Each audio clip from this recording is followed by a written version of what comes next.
Hello Gemini, Gemini Rising, and Gemini Moon people. This is your monthly astrological forecast for March 2017. And a quick reminder for you guys, remember this talks about the broad, sweeping, general kind of energies of the season that is March. And so we want to make sure that if you are looking for shorter term angles, things that maybe last for a couple of days or maybe a week, you want to check out your weekly horoscopes. The first half of them are exclusively for astrology, so if you only like astrology, it's still there for you. But of course, if you also just want to get a personal session with me, you can always follow the links below or go to integrativemysticism.com. So what is going on this month when it comes to, just March in general? Now, I'm doing things a little bit differently because we have an unprecedented amount of planetary energy moving through Aries, your 11th house of friendships and social networking this month. We've got Venus there, we've got Mercury there, we've got the Sun there, a new moon there, Uranus there, so it's one of those months where everything is just kind of crammed in one spot for a fair amount of time.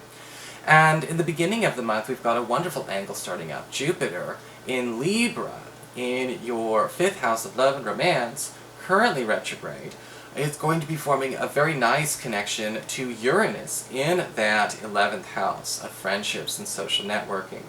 And this is a big breakthrough energy that lasts for about the first 3 weeks of the month.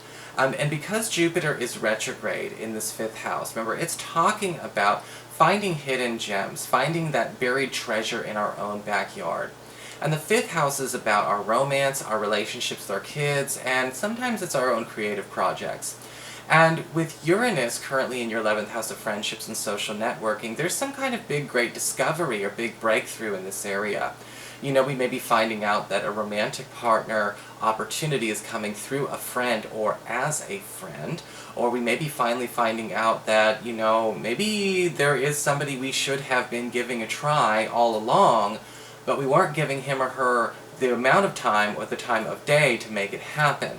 A lot of you Gemini people may actually notice that a good match may have always been there, but maybe we just didn't notice him or her because we were trying to have other needs met instead of the kind of relationship that we want. And I'm putting it, you see how I'm putting it right here, okay? Just read between those lines.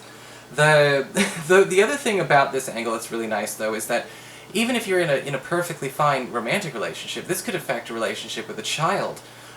In your life, maybe it's one of your children, or it's a niece or a nephew, suddenly becoming a closer friend, suddenly evolving into a closer friend, becoming a really tight buddy, spanning that generational or age gap. Your child may only be 17, 18 years old, and yet at the same time we're finding out that we are able to actually click, see ourselves in this person and nurture this person.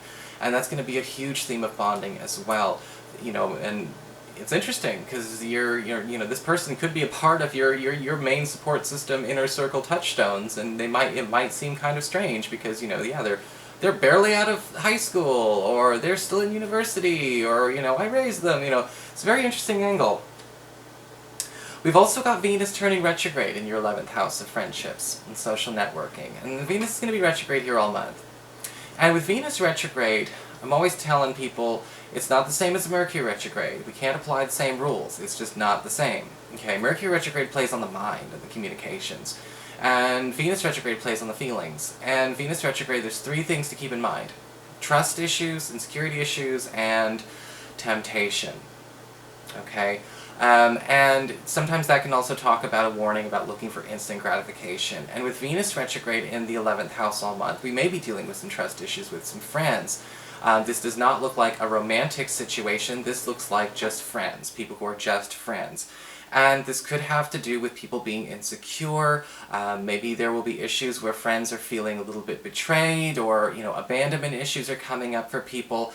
And, funny enough, the sad thing is when people start to feel jealous, betrayed, or abandoned, they almost sort of seal their own doom by acting out, even though they're trying to prevent what they're afraid of. And that seems to be a big issue that could be going on a lot this month with a friend. And so if one of your girlfriends or, one of your guy friends is starting to act out in this way, this Venus retrograde is saying that it's important to pay attention to where this might be sort of them trying to stop something that they've imagined is happening.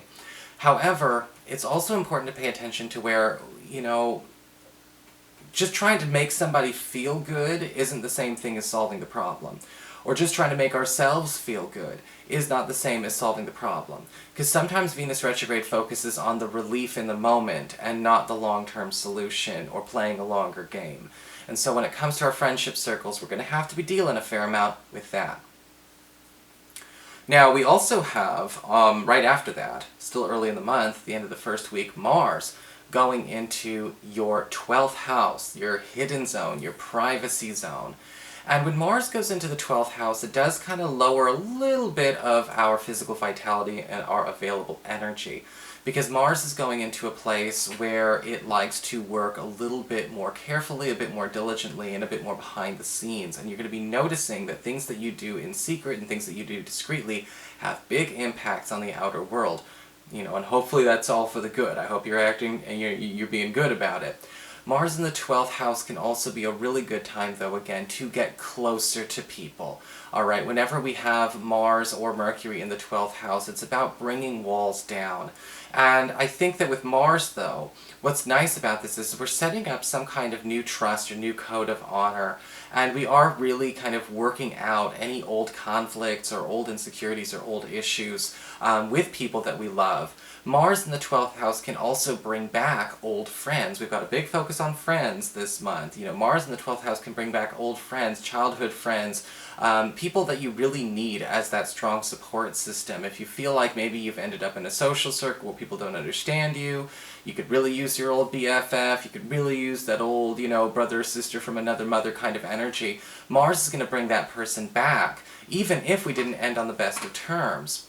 We've also got Mars here talking about money coming to you from a hidden place, maybe hidden opportunities to score quick cash on the short term. But when I say short term, I don't mean short change. This could actually be quite large this month. As we get into the middle of the month, we've got a full moon in Virgo in your 4th house of home and family. And this is a time where a lot of you Gemini people may be very happy to hear that you could be closing on some kind of major home sale or purchase. But this would apply to those that already have it listed. Alright, if you don't have something listed, you can't close in 2 weeks. But, so when you're seeing, get it on the market now. But we do have this being really good for a close and for a move, nonetheless. In fact, for those of you who are house hunting, you're looking to move this month, or you're maybe thinking about whether or not you want to renew your lease, or stay where you are any farther. The middle 2 weeks of this month, between the 10th and about the 24th, we may be actually kind of getting ready to just kind of pack up and move on. We may find a better alternative, a cheaper living situation, a more desirable neighborhood.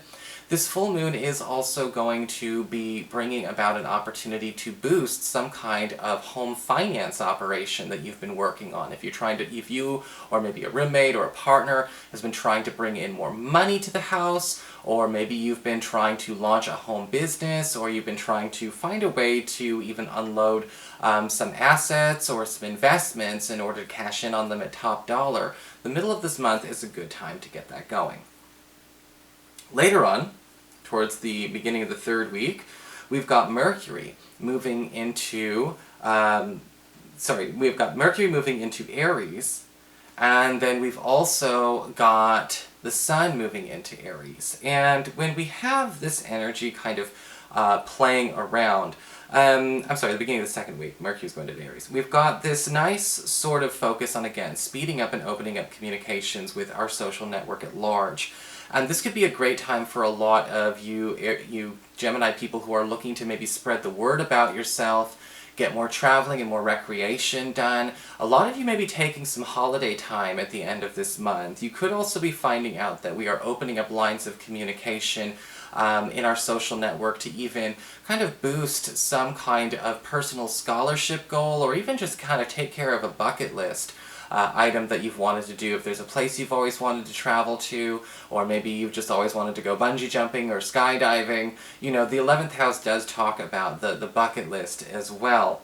With Mercury also going through here, though, this is kind of expanding your social circle in a big way. This is actually bringing in more people who you feel are on your level, people who you feel are definitely going to be able to meet you where you are in your evolution, and also help friends that you've always had sort of meet you where you are as well. Because sometimes we have those moments where the environment has to catch up to us. A new moon in this area towards the end of this month is also going to be bringing you a brand new definition of your social circle, your social support system. And a new moon in the 11th house could indicate that maybe there's a big shift that does need to happen with our friendship zone, where some people get closer, some, we rearrange the boundary, we redesignate everyone. But this new moon is actually bringing in sort of a tighter knit circle, and a tighter, strong hold for you as well.